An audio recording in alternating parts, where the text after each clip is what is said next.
Cuando la misma Biblia se interpreta a sí misma, que es una de las leyes básicas de interpretación para entender la Escritura, nosotros vemos este versículo en los labios del Señor Jesucristo, y cuando Él está hablando en esta dirección, la palabra dice en los evangelios que entró al templo y vio las mesas de los cambiadores y tomó un azote de cuerdas y revolvió las mesas y echó fuera a los cambiadores, y dice que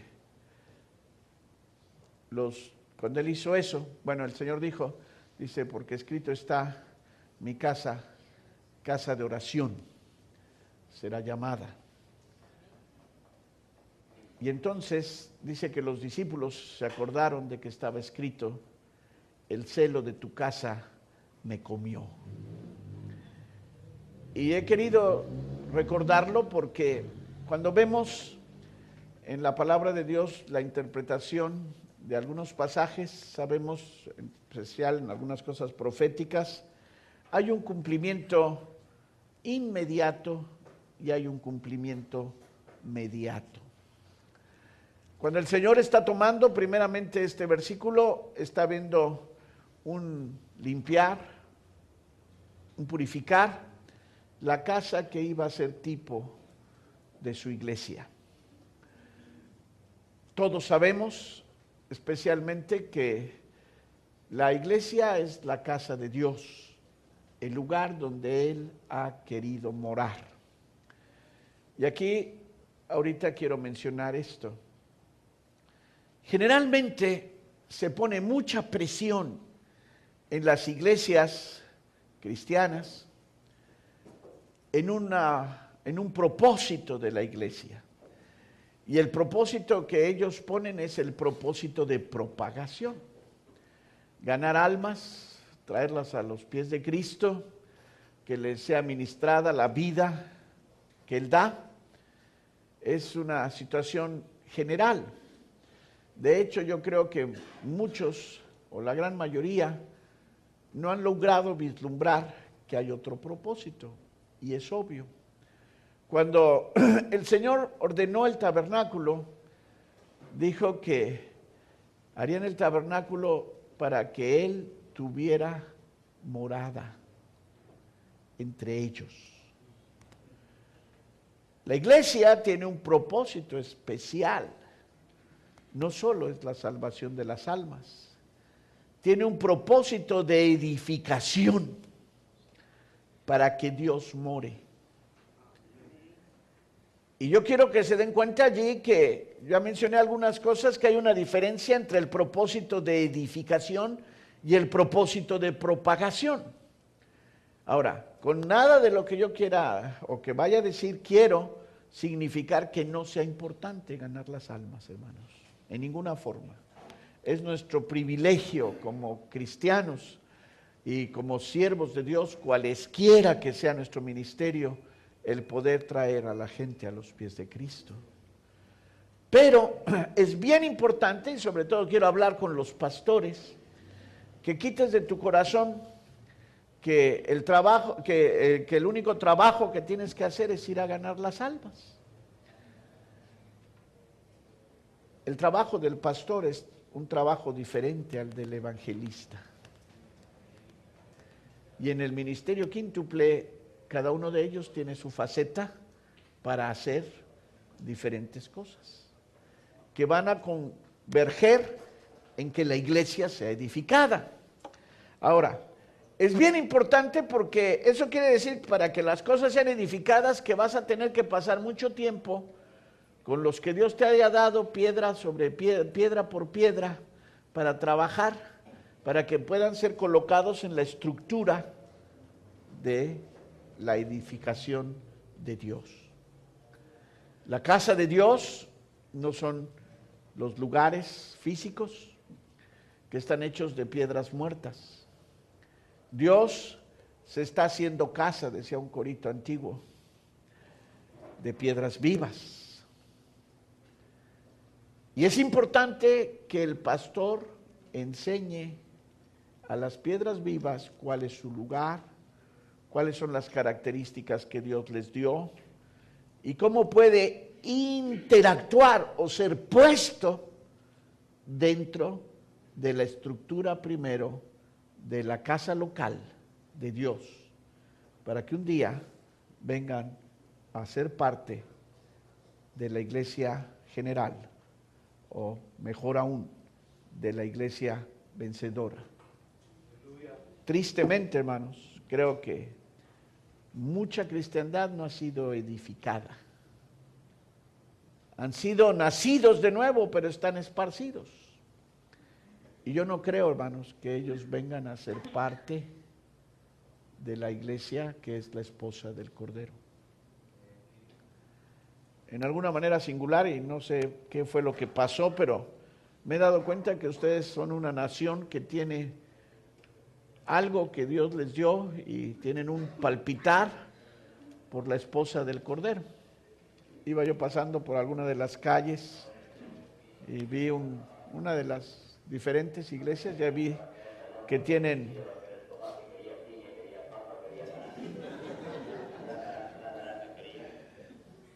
así pasa con algunos predicadores, se sientan enfrente y dicen, ¿qué quieren? Piñas, jitomates.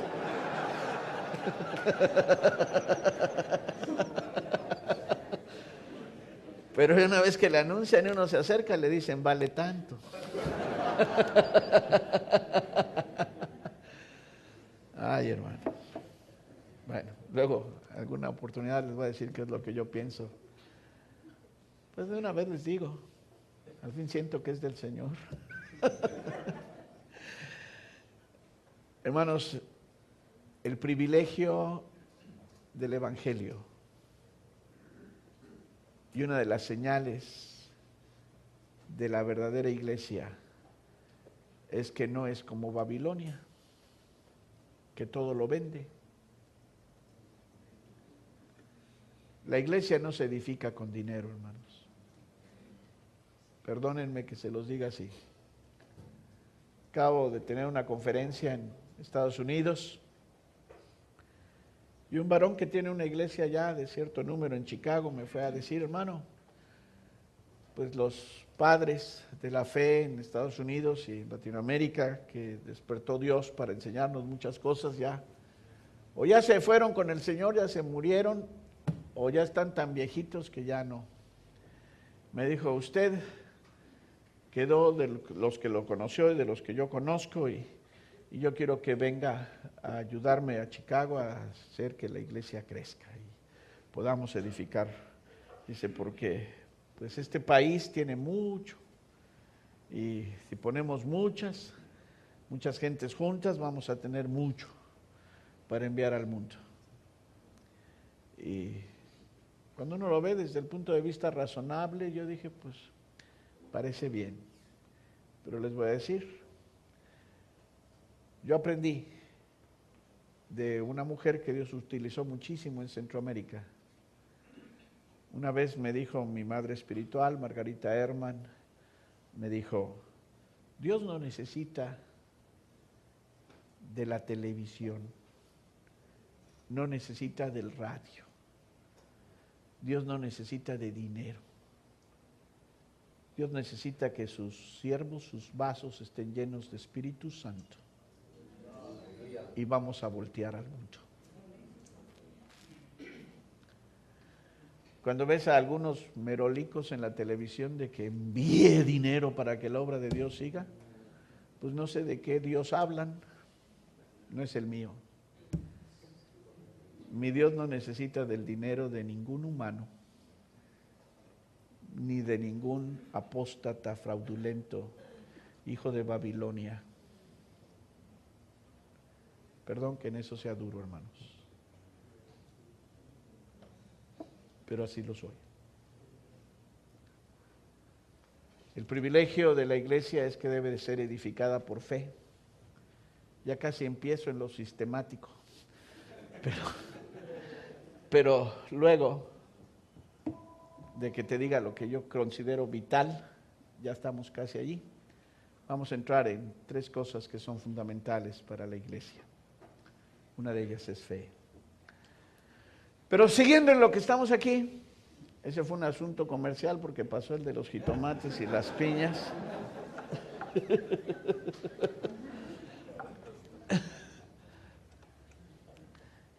Estábamos en que el Señor dijo, y el Señor corrió a los que vendían en el templo. El Evangelio dice, el celo de tu casa me comió, y así dice la revisión en inglés.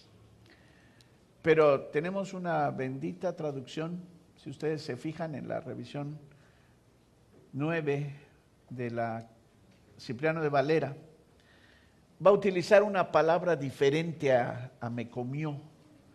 Ahí va a utilizar la palabra, el celo de tu casa me consumió. Y esa palabra tiene un significado tremendo, hermanos. Tiene un significado tremendo porque, primero, está hablando el celo, la palabra celo, está hablando de los profundos y perfectos deseos incomparables que había en el alma del perfecto Dios y perfecto hombre, el Señor Jesucristo. Caminando un poquito más a prisa, antes de que les dé sueño, los deseos o los instintos del alma es aquello que mueve a la gente, es por lo que la gente vive. Cuando tengas tiempo de pensar, siéntate a pensar qué es lo que te mueve y vas a poder que vas a darte cuenta que dentro de ti hay ciertas cosas que te jalan, que te llevan, que tú estás deseando. Hermanos, sin embargo, nosotros sabemos que nuestros deseos están contaminados y eso afecta mucho lo que nosotros queremos hacer. Pero el Salmo 69 está hablando del Señor Jesús y está hablando de celo, o en otras palabras, de un deseo extremo, de un sentir interno del Señor en perfección. Y es importante, hermanos, porque yo a veces veo a la humanidad reaccionar y para ellos ahora quizás la cosa más fuerte que los mueve es el sexo. Pero yo he visto a pocos hombres que amen como la palabra del Señor dice, que deben de amar a su esposa. Lo que la palabra de Dios dice es que, maridos, amad a vuestras mujeres, a vuestras esposas, como Cristo amó a su iglesia. Y dice allí, y se entregó a sí mismo por ella. Y yo he visto a veces a mi amada Leticia, y me la quedo viendo, y digo, ¿cómo? Mi alma te desea, ¿cómo te quiero? Pero cuando el Señor me pregunta más que lo que tú te quieres a ti mismo, yo digo, bueno, no tanto.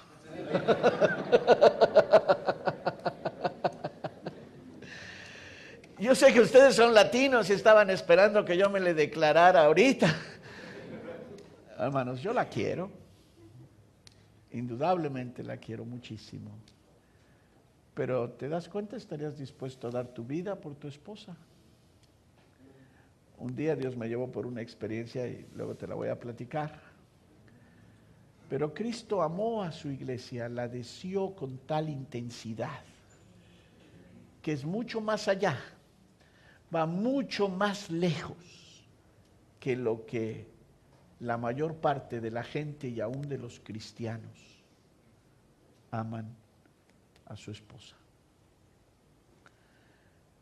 El texto que mencioné en Efesios dice que se entregó y eso tiene una cierta parte de significado. Pero yo aquí voy a hacer un poquito de énfasis en algo. La cristiandad, hermanos, está acostumbrada a ver los sufrimientos y la pasión de Cristo en la parte física. Yo no sé cómo haya pasado aquí en El Salvador, pero en Estados Unidos se puso de moda una película que hizo millones y millones y millones de dólares.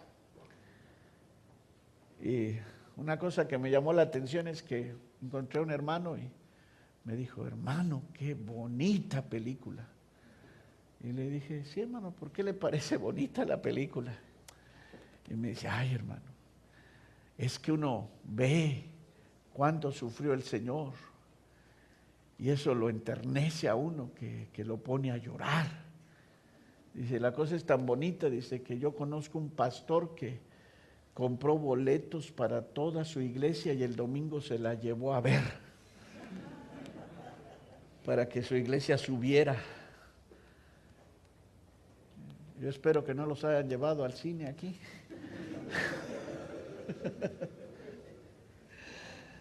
Y no sé qué piensen de esa película, hermanos, pero yo les voy a decir así muy rápido, esa película tiene errores bíblicos. E indudablemente, y aquí en Latinoamérica la historia es otra, diferente a Estados Unidos. Allá los católicos creen que son cristianos, hermanos separados, y la Iglesia Católica es parte de toda la cristiandad. Pero en Latinoamérica no. Y esa película sobra para darse cuenta que está formada por la Iglesia Católica, bajo la influencia de la Iglesia Católica, y está muy lejos de predicar el Evangelio. Pero bueno, eso fue gratuito, fuera del tema. Lo que quiero decirles es esto: la gente pone mucho énfasis en lo físico, pero eso no fue la peor parte del Señor Jesús. La peor parte del Señor Jesús fue en su alma. Ahí está la muerte física en la cruz con el derramamiento de sangre. Pero la palabra de Dios en Isaías 53 habla no de muerte en singular, sino de muerte en plural. Y el asunto específico es que nosotros debemos de aprender a ver en la Escritura no solo los sufrimientos físicos que el Señor llevó, sino los padecimientos tan tremendos que pasó en su alma. A grado tal que el salmista está poniendo el celo de tu casa o el profundo deseo de su esposa, lo consumió. Y eso es como una vela que tú prendes y que se va gastando, gastando, gastando y emite una luz preciosa cuando hay tinieblas. Yo no sé aquí, pero a mí me tocó todavía predicar en las montañas en México cuando no había luz eléctrica y alumbraban con candiles, les decimos allá. Una flama en la noche, hermanos, es una cosa bellísima. Pero la vela se va consumiendo, consumiendo, consumiendo, hasta que no queda nada. Si ustedes notan la fuerza de esa expresión o de ese versículo, dice: el celo de tu casa me comió. Hermanos, el Señor tenía tanto anhelo en su alma perfecta que su característica personal se terminó en su entrega por Él. Lo que la mayoría de gente piensa es que el Señor murió en la cruz, 3 días a la tumba y de ahí a la resurrección. Pero no se han dado cuenta en diferentes pasajes de la Escritura, en el Salmo 16 y en Hechos capítulo 2 me pareciera, y en el Salmo 88 y en otros pasajes dice específicamente que el alma del Señor Jesucristo bajó al infierno. Y en el infierno el alma del Señor Jesucristo padeció una presión sobrenatural, mucho más allá de lo que nuestro entendimiento y de lo que nuestra capacidad puede tomar, hasta que el alma del Señor Jesucristo en el infierno quedó yerta.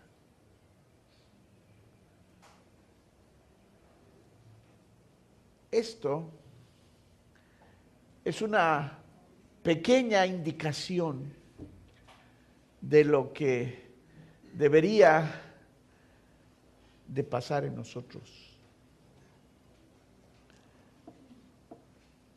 El alma de Cristo fue dada, porque la Biblia dice que de tal manera amó Dios al mundo que dio a su Hijo. Y yo creo, hermanos, que Colosenses habla de que Cristo es el primer lugar en la lista de prioridades de Dios. Pero yo preguntaría, ¿qué puede superar a la iglesia cuando Dios dio a su propio Hijo para ganar su iglesia? Aquí yo quiero hacer un planteamiento y decirte así. Para mí, en la lista de prioridades de Dios, después del Señor Jesucristo, número 1, la iglesia es número 2. Y la iglesia en sus 3 propósitos: propagación, edificación y revelación, que es la manifestación de Jesucristo a través de su iglesia. Así es que cuando Dios diseña una iglesia, tiene 3 propósitos en su corazón. Así es que la iglesia es número 2 en importancia. En el sermón que Pablo predicó a los pastores o a los ancianos de Éfeso, una de las joyas maravillosas que todos los siervos de Dios deberíamos de tener escritas en nuestro corazón en una manera profunda, Hechos 20. Pablo les va a decir en el versículo 28, por tanto, mirad por vosotros y por todo el rebaño en que el Espíritu Santo os ha puesto por obispos, para apacentar la iglesia del Señor. Y yo quisiera que subrayaran desde ahí, para apacentar o para pastorear. La palabra apacentar es una palabra propia de lo que los pastores hacen. Para pastorear o para apacentar la iglesia del Señor, y sigan con lo que subraya ahí, la cual ¿qué? Él ganó ¿cómo? Por su sangre. Hermanos, ¿cuál es el precio de la iglesia? El precio de la iglesia es el precio de la sangre de nuestro bendito y glorioso Señor Jesucristo. Y yo preguntaría, ¿cuánto vale una sola de las gotas de la sangre de nuestro Señor? ¿Le puedes poner precio? Yo no lo creo, hermanos. No hay manera.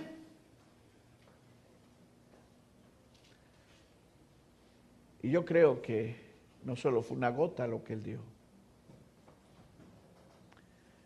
Y la Biblia dice que la vida está en la sangre. Él dio su vida. Hermanos, ¿qué tamaño? ¿Qué dimensión podríamos alcanzar a tener dentro de nosotros para describir el deseo intenso del Señor por su iglesia? Hermanos, aunque los latinos tenemos fama de emocionales, de sentimentales, de románticos, yo creo que estamos muy lejos, muy lejos de los perfectos sentimientos de nuestro bendito Señor. Y cuando en la eternidad Él planeó con el Padre Celestial el surgimiento de la iglesia, algo dentro de Él se removió. Y tú vas a entrar en algunas de las cosas misteriosas de Dios. Entre paréntesis, te iba yo a predicar de los 7 misterios que la Biblia habla en relación a la iglesia de Dios. Pero yo dije, ¿para qué entramos por los misterios? Entremos por lo que ya está declarado. No, hermanos, Dios no me dejó de los misterios, pero es bellísimo. Es que El corazón del Señor para nosotros todavía es un misterio, hermanos. Y en Él hubo tan profundo deseo que se consumió. De acuerdo a la terminología de Filipenses capítulo 2, por cierto, tenemos la bendición de que nuestra Biblia en español traduce como debe de ser. Hay otras revisiones que no traducen correctamente. La revisión 9 dice, el cual siendo en forma de Dios no tuvo por usurpación el ser igual a Dios. Sin embargo, dice, se anonadó a sí mismo, tomando forma de siervo y siendo siervo de hombre, etcétera, etcétera. Pero esa primera parte, cuando dice, el cual no tuvo por usurpación el ser igual a Dios, esa es la misma terminología de Juan en su evangelio y en sus epístolas, cuando dice, en el principio era el verbo, y el verbo era Dios, y el verbo era con Dios. Jesucristo era Dios. Pero entonces va a decir específicamente, el cual no tuvo por usurpación ser igual a Dios, porque Él era Dios, y entonces va a decir, sin embargo, se anonadó a sí mismo. Y yo no sé cuántos se hayan detenido en esa palabra, pero lo que quiere decir en el original y en español, gracias a Dios, es que se hizo nada. Pero ahí hay un tremendo misterio, hermano. Dios, que es el perfecto todo, o lo que de acuerdo al lenguaje de Pablo es el que todo lo llena en todos, se hizo nada. ¿Hay manera de captar eso? Humanamente no lo hay, hermanos. Dios dejó los cielos, se encarnó, el misterio de la piedad, y entonces, estando en esta tierra, el autor de la vida murió. Controversia, choque. ¿Por quién? ¿Por qué? Porque el Señor tenía en su alma un profundo deseo de su iglesia.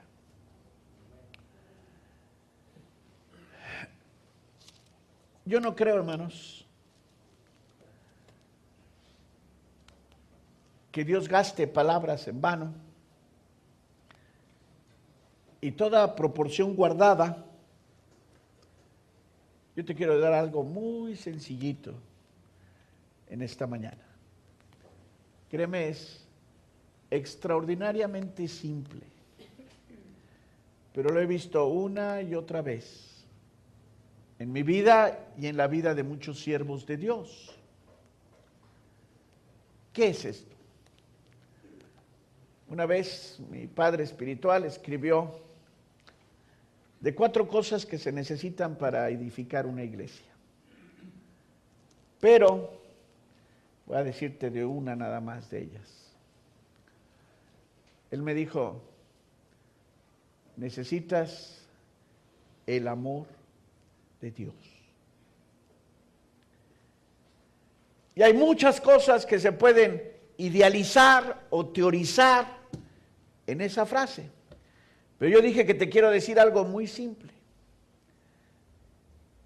Yo no creo que haya una iglesia que haya sido edificada y que tenga ya, digamos, la capacidad de ser calificada como iglesia.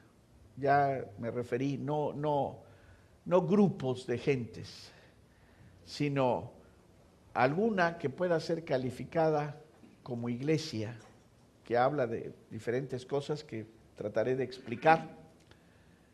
Si no ha habido alguien que haya amado en manera específica el lugar, la obra y lo que Dios ha querido hacer, aún sacrificándose a sí mismos.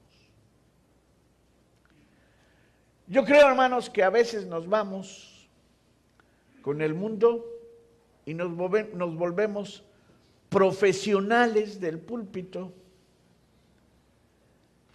y gente administradora de sistemas para hacer nacer y crecer y edificar y perfeccionar algo que el Señor lo primero que puso fue su corazón, su vida por ello.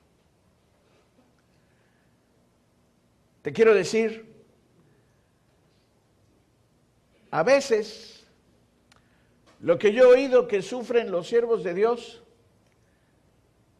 yo no sé si Carlitos estuvo cuando yo ministré a los ministros y les dije, miren, en esta época yo creo que Dios ha tenido tanta misericordia de nosotros que yo creo que los siervos de Dios que verdaderamente han sufrido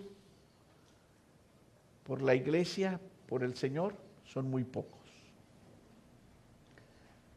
Yo no sé por qué los siervos de Dios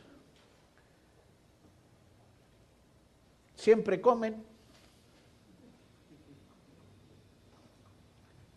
A veces me dicen, hermano, vamos a ir a un lugar que es pobrecito. Los hermanos no tienen. Yo los invito en México, hermanos, a lugares donde es el desierto.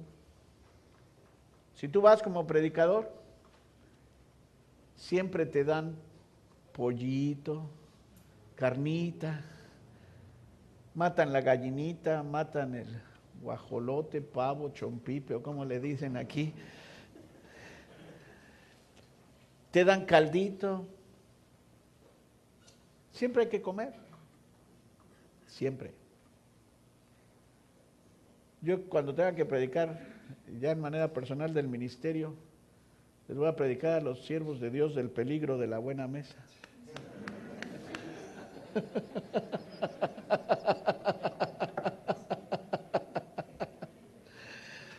Ahora, realmente eso es una cosa hasta cierto punto menor, pero lo que yo quiero llevarte es esto.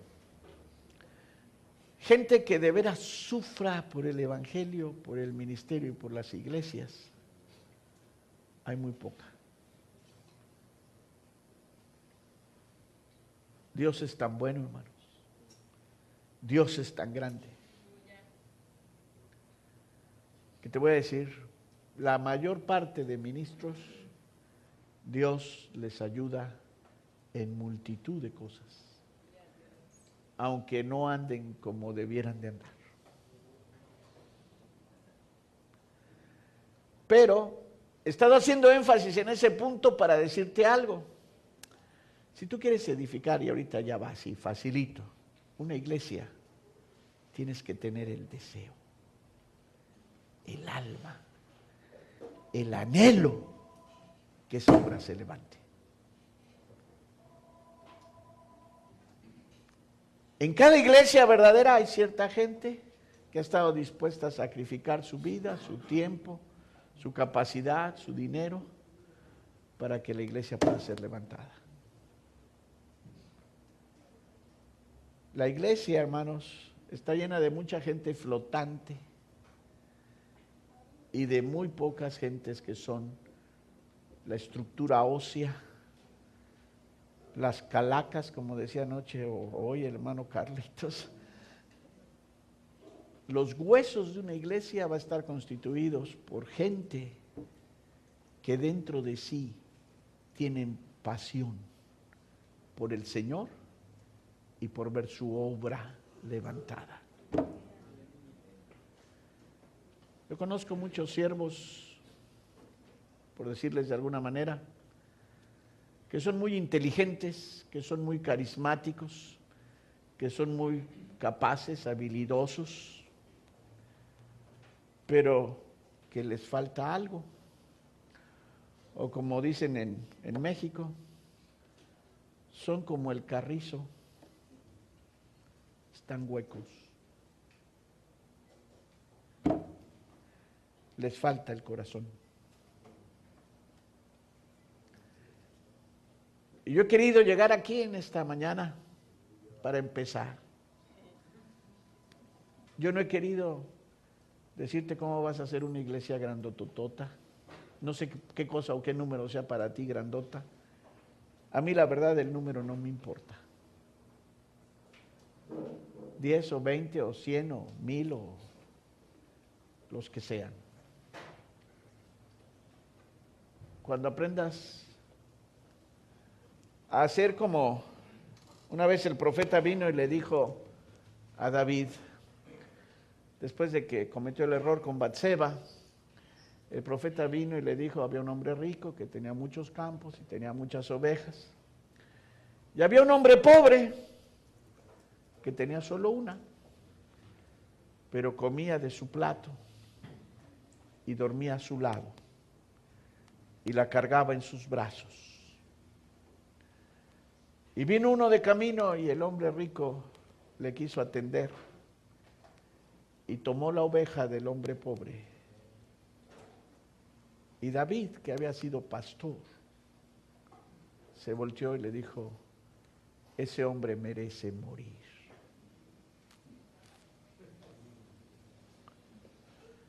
Bueno, yo estoy creyendo que Dios te va a hablar al corazón. Cuando dentro de ti haya amor por tus ovejas,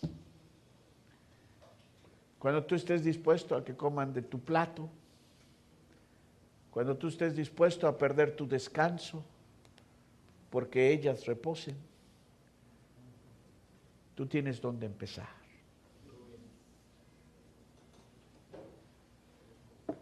Si lo que tú quieres es tener un gran nombre, o quieres tener muchas ofrendas, yo te voy a decir lo que le he dicho a mis hijos. Yo creo que Dios dice que Él hace a unos pobres y a otros ricos. Dios es el que empobrece y Dios es el que enriquece. Pero ¿te gusta lo de este mundo? ¿Te gusta el dinero? Vete al mundo y pide al Señor que te ayude. Me refiero, vete al mundo a trabajar, a luchar, a negociar o a hacer lo que tengas que hacer.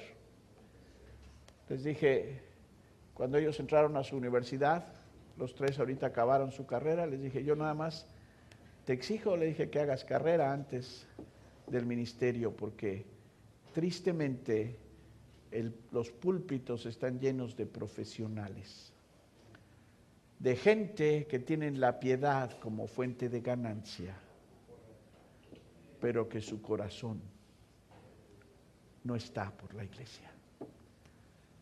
Le dije, ¿quieres otra cosa? Ya tienes una manera, tienes una profesión, tienes una carrera, vete a trabajar.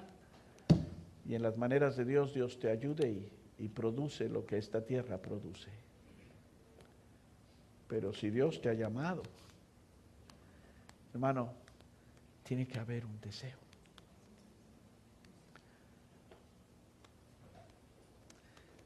Hay un varón, anoche les dije que fue el primer varón que Dios usó para entrenarme, un hombre sencillo, cerca de 90 años. Ahorita está en responsabilidad de 4 iglesias y está por la 5ª. Y cuando yo usaba ir con él, porque era joven, estaba en la universidad y todas mis vacaciones iba con él, hermanos, era caminar y dormir en el monte. Escogías tu almohada en una piedra y ni te digo lo que se comía, pero yo nunca lo he visto a él retroceder. Cuando yo empecé a quedarme por la responsabilidad que Dios me dio en la ciudad, vino y me dijo, Moisésito, te estás echando a perder. Le dije, ¿qué pasó, hermano Lino? ¿Por qué dice que me estoy echando a perder? Me dice, ya eres predicador de banqueta, ya se te olvidó el monte, ya se te olvidó de la tierra, ahora te subes a tu cochecito, a tu auto, no sé cómo le digan aquí. Ya sé que en Guatemala coche le dicen a los que se comen, a los cerdos. Bueno, coche en México le dicen a los autos. En Guatemala se rieron mucho de mí cuando les dije que había llegado en coche.